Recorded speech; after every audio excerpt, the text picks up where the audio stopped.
من با وجود این که فقط 7 سال تو این دنیا ولی اصلا از شهادت نمیترسم، به خاطر اینکه خدا خودش ما رو آفریده، حالا میخواد ما رو از خودش ما رو آورده به این دنیا، حالا میخواد برگردونه به این دنیا.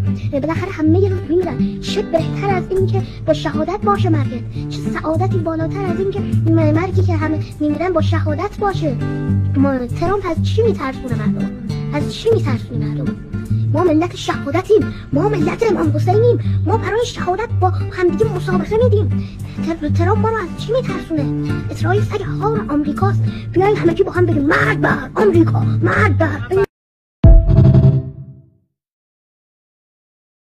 من با وجود این که فقط 7 سال تو این دنیا ولی اصلا از شهادت نمیترسم، به خاطر اینکه خدا خودش ما رو آفریده، حالا میخواد ما رو از خودش ما رو آورده به این دنیا، حالا میخواد برگردونه به این دنیا.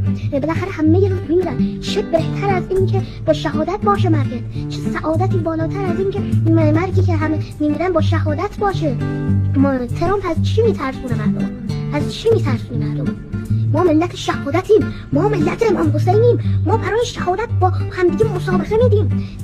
ترامپ ما رو از چی میترسونه؟ اسرائیل سگ هار آمریکاست، بیاین همگی با هم بگیم مرگ بر آمریکا، مرگ بر.